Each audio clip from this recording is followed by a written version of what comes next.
আবার শেখ হাসিনা তার বর্বর শাসন ফিরে পাওয়ার জন্য মরিয়া। উনি আরেকটি পার্শ্ববর্তী দেশ থেকে আশ্রয় পাচ্ছেন। আশ্রয় পেয়ে তিনি নানা ধরনের বাংলাদেশের ভেতর উস্কানিমূলক কাজ এবং চক্রান্ত করার জন্য তার নেতাকর্মীদেরকে নির্দেশ দিচ্ছেন।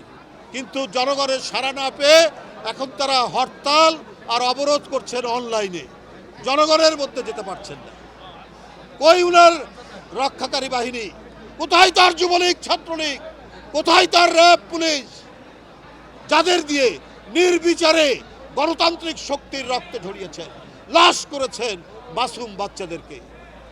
বন্ধুরা আমার, ওই পরিবেশ থেকে এমন একটি পরিবেশ উত্তরণ ঘটাতে হবে, এমন সংস্কার করতে হবে যাতে কোনো সরকারি যেন রক্তচক্ষু দেখিয়ে জনগণকে দমন করতে না পারে। আমরা সেই পরিবেশ চাই।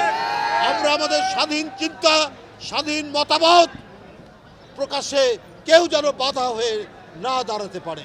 সরকারের কোনো কোনো উপদেষ্টা আমরা সমালোচনা করলে তারা একটু ইরিটেট ফিল করে, তারা বিরক্ত হন, তারা বিভিন্ন মন্তব্য করে।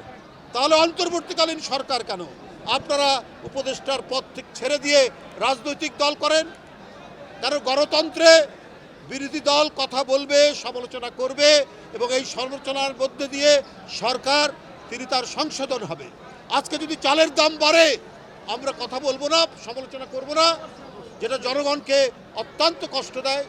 হ্যাঁ, আমি বলি সরকার আন্তরিকতার সাথে অনেক জিনিস, অনেক বিষয় তারা গুরুত্ব সহকারে পদক্ষেপ নিচ্ছেন, কিন্তু এখনও আপনার বাজার সিন্ডিকেট আছে।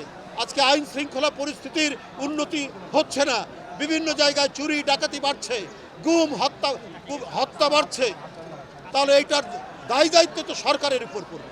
এই জন্য রাজনৈতিক দল, বিরোধী দল, বিএনপি আমরা আমাদের সমালোচনা করি, আমরা বলি সরকারের বিরুদ্ধচারণ নয়, সরকারকে আরও দায়িত্বশীল হতে বলি যে এই সমাজ যেন এমন সমাজ হয় যেখানে শান্তিতে স্বস্তিতে সবাই বসবাস করতে পারে।